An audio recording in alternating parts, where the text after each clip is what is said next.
Yo, test levels, I'll take it to the next level. Hello, everyone. Welcome to the latest episode of the Contest Labs podcast. Yeah. Episode What's going on? 14. John, Raul, V, and myself, Eddie, tonight on the show. Remember, you can find us on Twitter at ContestedLayup1. Email us contestedlayupspodcast@gmail.com or find us on Google Play, iTunes, Stitcher, and TuneIn, and your podcast directories. Remember to rate and review us on any podcast directory that you find us on. We appreciate all of our feedback that we've gotten from this podcast. It's really been a lot of positive stuff. So, how you pussies doing? Yeah, Pretty good. Yeah. Yeah. I'm alright. Yeah. How was your little trip there, bud? Oh man, it was pretty sweet. I mean, it was 80 degrees. Couldn't complain. Florida? Yeah, Florida. Yeah, so it was good seeing family. Brother's good. Well, John, it was 55 degrees here. All right. Yeah, we got to 60. Yeah. No, we got to like 63. I got to wear what? shorts and sandals, and well, not a tank because obviously I have a tat. They don't know. Oh, really? Yeah, no, they don't. Well, I hope they hear don't this know. podcast because I'm not editing. Sorry, Mom. Sorry, Dad. All right. Oh, yeah. They will now. Hey, Mrs. Ragaccio. Hey, Mr. Gosh, you should definitely listen to this podcast. It's very interesting about your son. All right. So the subject I want to start with, the NBA. Mark Cuban was recently fined $600,000 for comments that he made about his team tanking. Adam Silver sent out an email to all owners in the NBA, and in that email, this is part of what he said. The integrity of the competition on the playing court is the cornerstone of our league. It is our pact with the fans and with each other, the fundamental reason we exist as a preeminent sporting organization, the very product that we sell. With everything else changing around us, it is the one thing in our league that we can never change. We must do everything in our power to protect the actual and perceived integrity of the game. He also followed with this. If we ever received evidence that players or coaches were attempting to lose or otherwise taking steps to cause any game to result otherwise than on its competitive merits, then conduct would be met with the swiftest and harshest response possible from the league office. I'm surprised. So, guys, are there teams that are tanking? Legit tanking. Yes. Yes. There's a bunch. There's a few Yes. at least. There's other teams where they've already completed the tanking process with Philly. All right, here's a question. Back to our Lakers-Bucks thing we've been arguing about for weeks. God. Did the Lakers tank? Have the Lakers tanked? I mean, In previous seasons. Lakers, Kobe's farewell Yeah. tour was a tank. Yeah. The only difference is now is that Mark Cuban said something in kind of like, almost like a snake-ish kind of way. The more they lose, the better, or whatever, like, kind of just like sticking it to them, and that looks bad on the league. But if you tank like how the Lakers did with Kobe or whatever, nobody even cares because people are like, oh yeah, Kobe, let's go Kobe. Yeah, Mark Cuban wasn't slick because everybody read that subliminal message. So he was stupid enough to say something and got caught for it. I think he was just being real. He was saying the truth, and that's what the email was about. Silver knows that you can say, hey, we're tanking, or every team in the NBA would tank. You can say whatever you want. Just don't say it. Be professional. Yeah. Right, Show exactly. Show face for your fans. Yeah, don't say it in public. Like, Robin Lopez is not playing tonight. He's sick. Yeah. Or No, but that's the thing though, is that the Bulls are legit. It's obvious they're tanking. yeah, but that's not the point he's trying to make. What he's trying to say is, whatever you do, there better be a medical reason or a legit reason why these players are playing, or aren't playing. And you can give me a reason, but I need you to at least give me a reason. Don't just have a not playing coach's decision because you don't want to see Marc Gasol or Mike Conley play. No, we don't want him to get hurt right now. They've been have an injury history. They've kind of milked Conley if the Grizzlies have this season, I think. He got paid. Everybody needs to relax. The Grizzlies will come back. But like we've had this conversation before. I think the Grizzlies are in a prime spot to really build from losing this year. They get a high pick in this draft, and then they still have Conley and Gasol to build off of. And then you add a quality athletic player. You don't know what can happen next year for the Grizzlies. But in the case of the Bulls, what's the Bulls' excuse?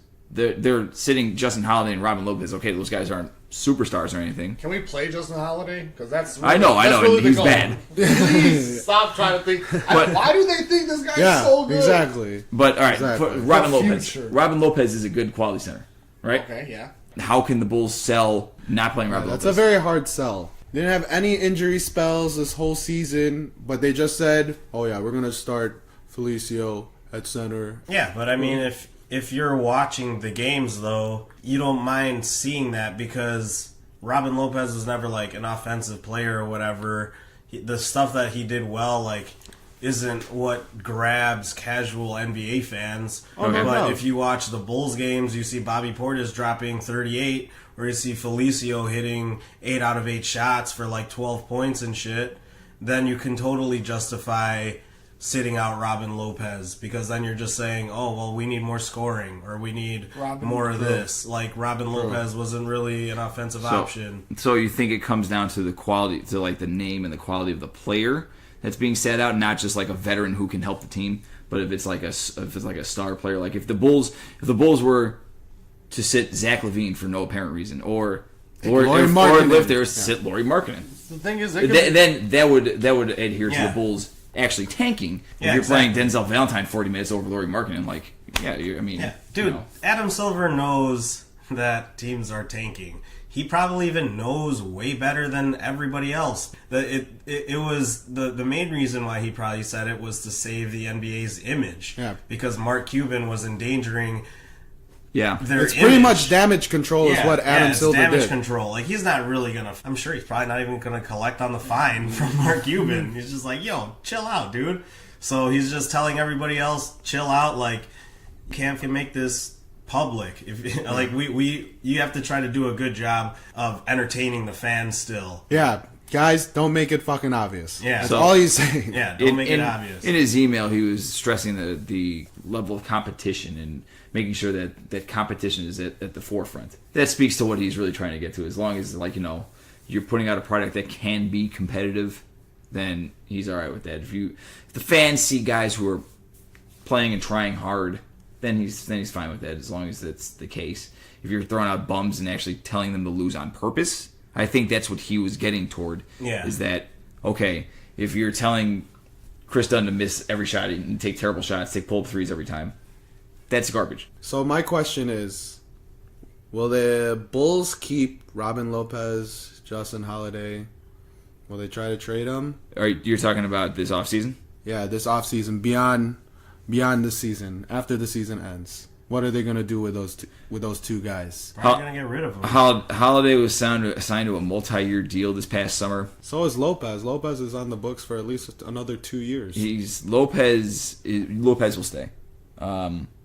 He's so cheap. I don't think so. Lopez will be here. I don't think so either. I think for the value that Lopez gives to any contending team, or at least a team on the come up, well, you can get something really good. Well, but that's cost really cheap in reality. It depends, I think, where the Bulls pick this year. Where if they are picking top 5, where they fall in the lottery, wherever if they're top 3, they're keeping Lopez.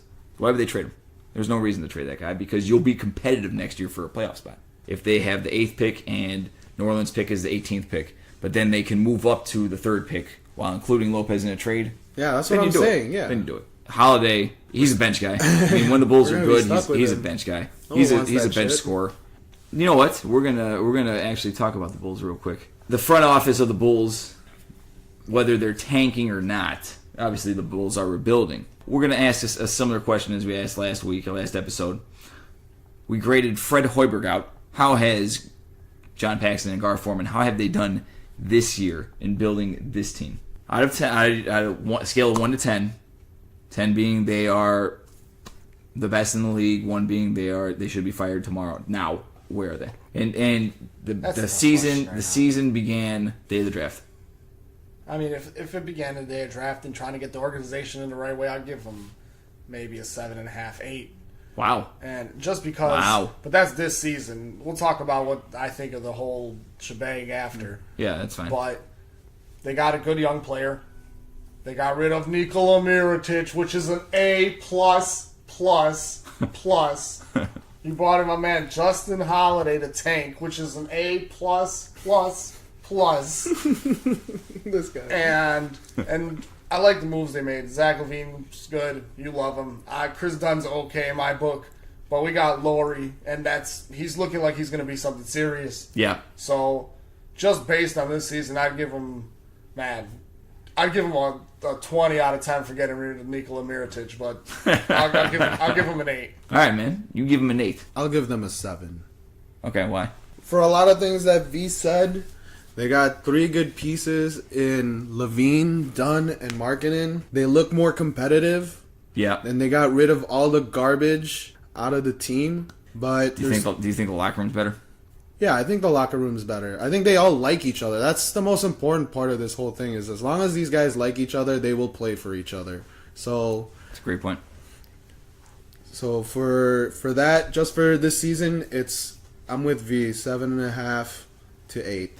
That your point, John, that they all like each other and they're all going to play for each other. Mm-hmm. That's so important because that's how winning cultures are built. Oh yeah, exactly. For sure. Exactly. When players play for each other, that's how every winning organization builds, and then you build around a great player or two. Well, the Bulls have that. I mean, we don't know yet. Lauri Markkanen could be awesome. Zach LaVine could be awesome, but we'll see. Time will tell with that. But like you said, as long as they all like each other, and getting rid of Nico was really important for that because he was kind of he was the guy who was just on the outside. I think that really speaks to how they are committed to building a winning culture. I'd probably give them like a 9 right now for this year and trying to build a winning culture. 9 out of 10. For what the front office did, I'll probably give them about a 7 or 8. I'll go in between there, 7.5. There you go. Everyone with high ass grades on the front office, man. Yeah, I mean, this year, what they did, they made a lot of right moves this year. They really did, and they kept it going throughout the year. Yeah. So I mean, starting draft day, you drafted Markkanen. Obviously, they wound up getting Levine and Chris Dunn too, but then also picking up David Nwaba off waivers. Nwaba was a great sign.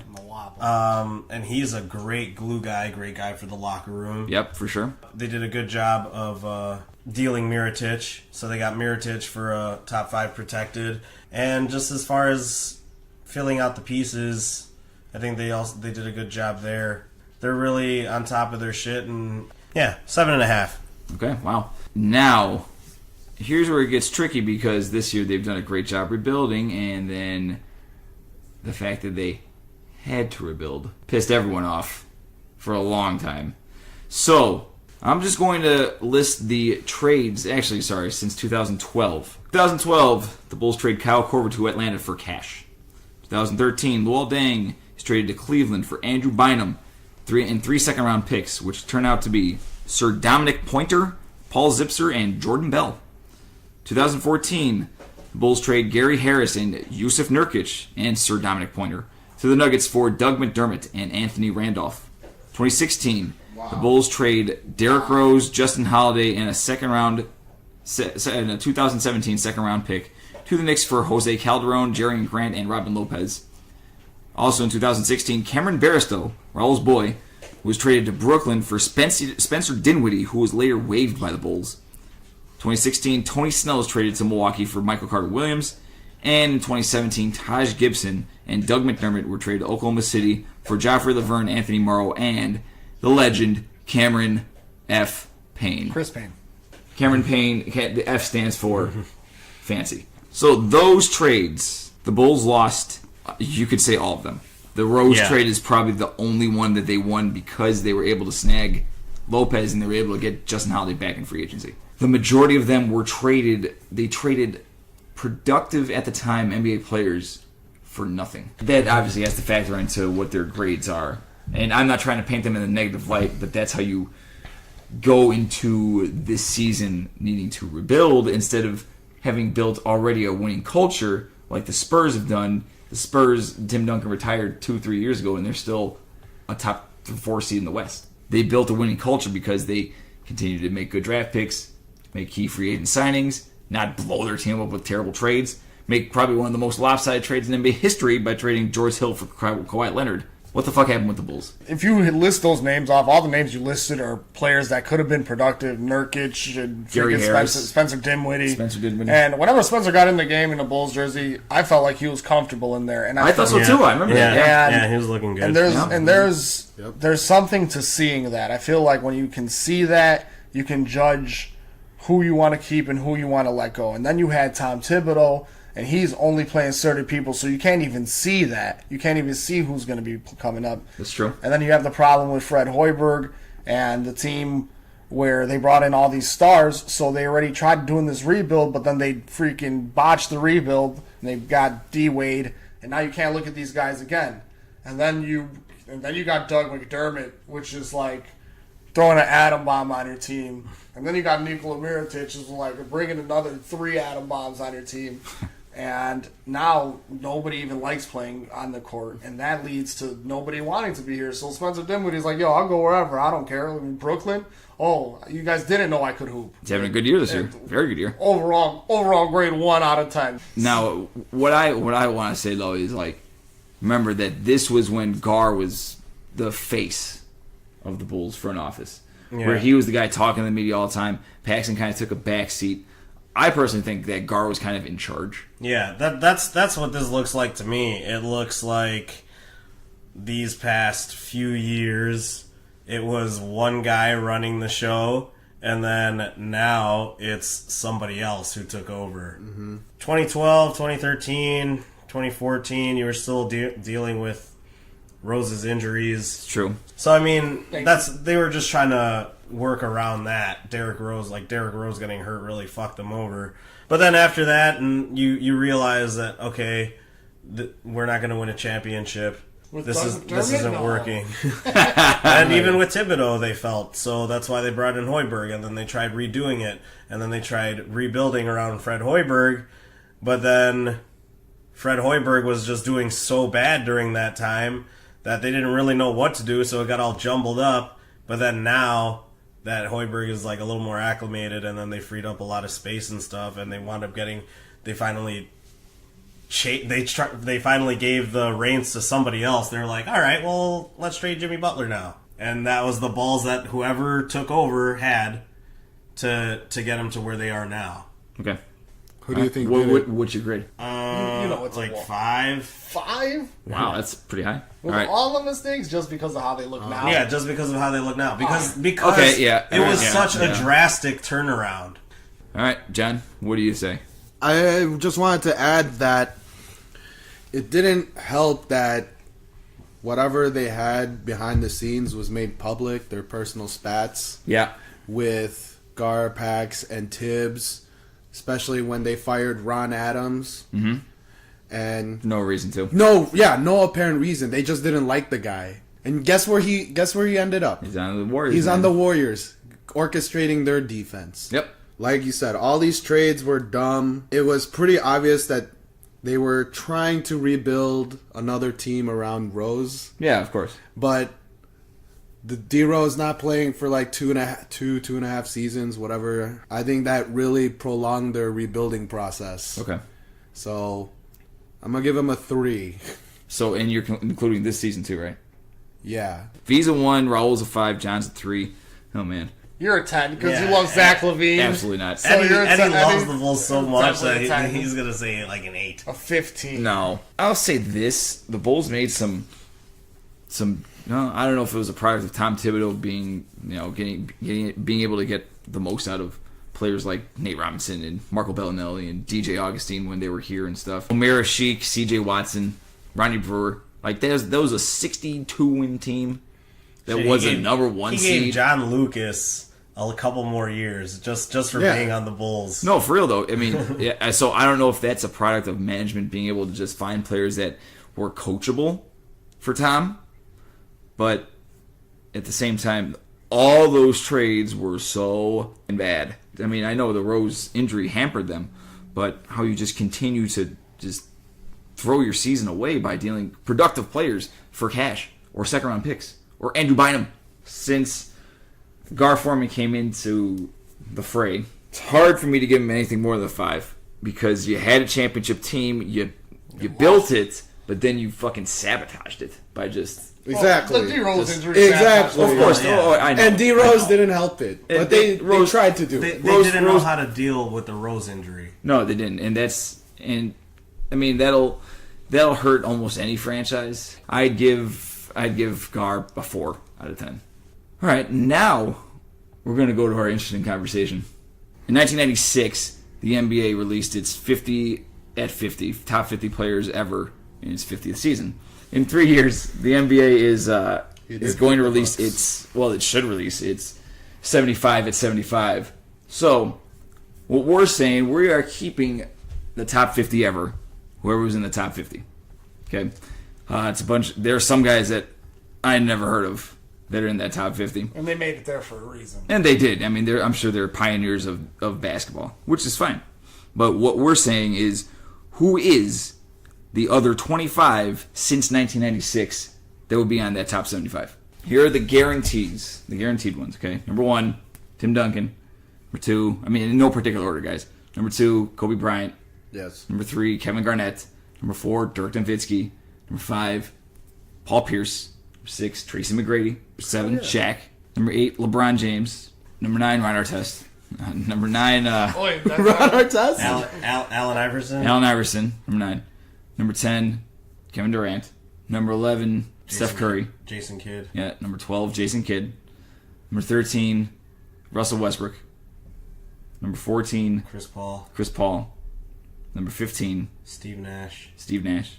So All right, throw a number player out 16. Number 16, we're going to say Dwayne Wade. 17, Ray Allen. Pau Gasol. Paul Gasol, 18, for sure. 19, is Chris Bosh in there. there. I mean, I know you guys were trying to put Chris Bosh in there, but I mean, he did win. All right, so he was carrying Toronto, Exactly. and I remember them being an 8 seed or just barely making the playoffs. Yeah, they would be like maybe a middling 6, 7, but 5. did he do enough in a Miami Heat jersey for him to be one of these top 25? Like the names you just listed off right there are all time yeah, greats, and Chris Bosh is very good and maybe an all time great. But I felt like their contributions to the game itself were so much different than what Chris Bosh did to the game. So like, Right. if you're putting top 25, like these are the ultimate representation of your game. These are the players who put you that have through. represented your Yeah. game since So 1996. that's why, is what you're that's why I saying, don't put Chris Bosh. You guys might, I don't know. yeah. Okay. I don't put him in there either. Okay. We forgot Vince Carter. He's not in there Oh, yet. you didn't say Vince Carter. So is Vince Carter in? Yes. And you have to put Vince You have to Carter put him Okay. in. It's 19. Then for sure Vince Carter's in there. But based 19. on stats, he might not make it just with how he doesn't average that much. I know his career is long and extended, but again, I feel like it's what he's done for the game over that 20 years, and there's Yeah. not He's much. made an impact. There's not much A more huge hooping than impact. Chris. All right. So yeah, How about Chris Webber? Yes. I think Chris Webber's in there. Man. that's tough. I know. See? I think I think he's in there. We're at But- 19 right now. Well, What we- about oh, you said Baron Davis, right? Yeah, No, you didn't say We Baron haven't Davis said yet. it in this list yet, but Baron Davis is another one that's because Chris Webber technically would have a title if it wasn't for the Tim Donaghy scandal. That's a fact. Alonzo Mourning. Ooh. I mean, Zoe's one of the all-time greats. Man. Like if you think about what Zoe was, but then he kind of falls in between. No, but he got sick. But before '96 and after. he was Wait, in what that about fuzz. Grant Hill? No.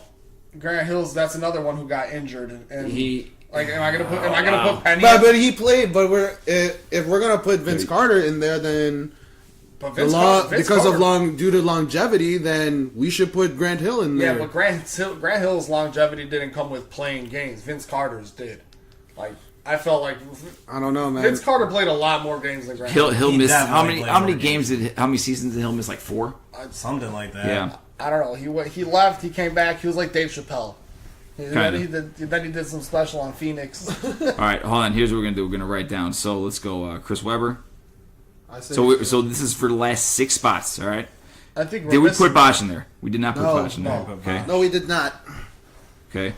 Baron Davis. Alonzo Mourning. Alonzo Mourning. Do we say Amar Stoudemire? No, we didn't. I'm feeling like we're missing. Did we say Gary Payton? You think Gary I think Payton's he's already in. I think he's in. Okay, then we're good. And then Payton's 20. Gary Payton is number 20. Gary So Payton. there's 5 spots left. Okay, there are 5 spots left. Okay, hold on. Yao Ming. So that's that debatable. no. So I'm putting him down the list here. So hold on. All right, so that's 7 players for 5 spots. Are there any other players that are debatable? There's so many people we're probably missing. Deron Williams. He was considered a better point guard than Chris Like Paul, though. Carmelo. We didn't even talk Yeah, about Carmelo. I would put Carmelo in there. Can't put Carmelo in top 25. I would put him in there Shit. because he's a prolific scorer. That's tough, man. LaMarcus Aldridge. He was killing it in Portland. He definitely was, man. He would probably be 25 or Oh. the first one out. We didn't say James Harden yet. No, yeah, I would put him in there. And then, like, that's what I'm saying. You're going to put Russell Westbrook. You're not going to put James Harden. James Harden's fucking killing shit right now. Yeah, he's dominating. Like, if you're going to talk about top 25, like, these are the top fucking stat goers. James Harden's monster. All right, man. How many we got here? This is 11 players deep. Wow. I think he's not, though. I think out of the ones that we named, you got to put Chris Webber. All right, here are the 5. We got 12 players here. Out of the Wait, wait, 12. is there Let me anybody- is see. there anybody else we're missing that should make the list? Because I feel like we're not naming somebody. I feel so too. Giannis? Oh, No. I mean, are we even going to talk about Chauncey? You didn't talk Chauncey Billups. Jeez. Chauncey Billups, yeah. Wow. That's a guy who won a title and carried a team, but then And went to several conference finals.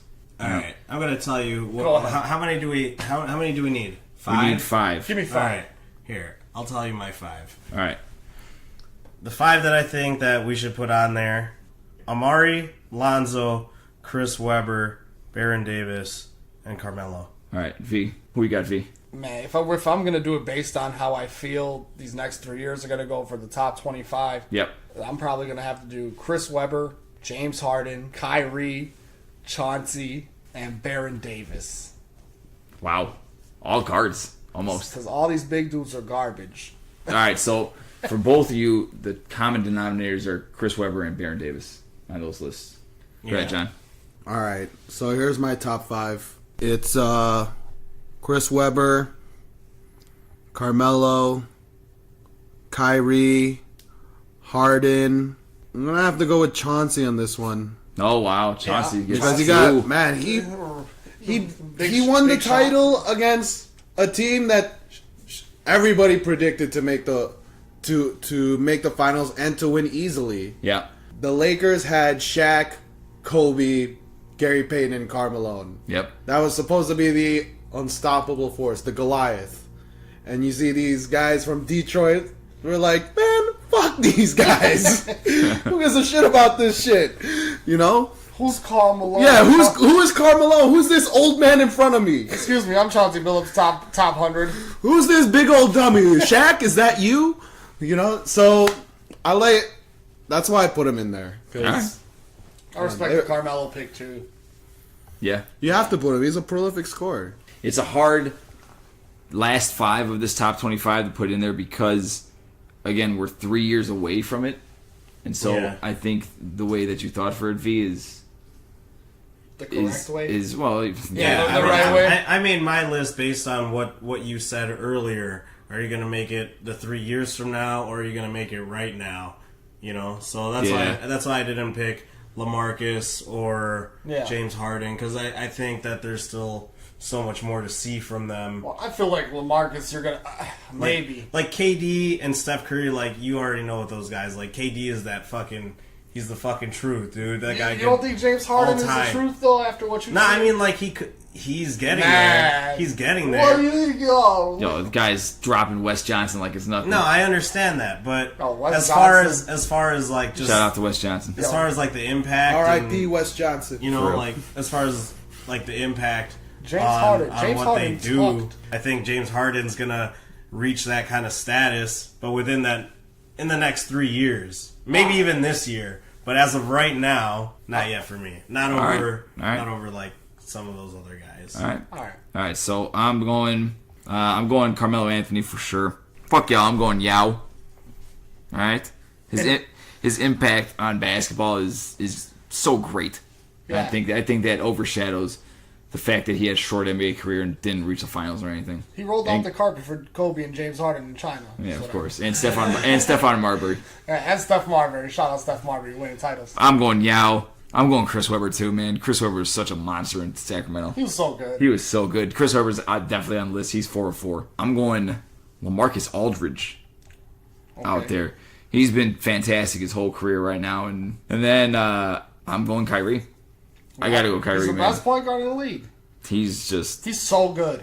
especially if Boston goes to a championship this year or something like that, man. Like, Wait Kyrie's till going Gordon Hayward comes back, and Al Horford's gonna play ball exactly. Al Horford's the new Robert Parrish. How many of y'all said Kyrie? You? I said Kyrie. You? Yeah, I don't think he said Kyrie. Kyrie's on the list. Weber's on the list. Melo's on the list for sure. So that's 23. And then the last two are kind of debatable. I think everyone said someone different. I know you two said Chauncey. I said Chauncey. Yeah, Chauncey said fire. I said LaMarcus. Raul said Alonzo Mourning. Both y'all said Baron Davis. So good. He is, though. I mean, is he? That guy Isn't was he? the new before the new came out, dude. He was the first gunner. Yeah, dude. He was How the- many people said James Harden? I said. I said James So Harden. both you guys said James Harden. To the point where Raul says that Steph Curry can pass and Kevin Durant can score. Yo, James Harden can do both of those, and then he's gonna also throw up all kinds of signs in your face after his threes. I know. Maybe this is the year. I mean, like, I'm sure this is the year that he's definitely fucking there. Yeah, where he tucked Wes Johnson in like a I little know, baby. man. Hey, I know. go to sleep. No, this is a special year, dude. This is his year. So, all right, that's. But we don't have a definitive 25 because so many guys are voted twice, And there's still people missing. and there are still people missing. I think. Darren Williams, he was so good. We didn't put Darren Williams on the list at all. Speaking of which, you can use the email to fill out the last two. Give us your opinion on that. Yes, Nice. yes. Everyone who listens, please give us your opinion.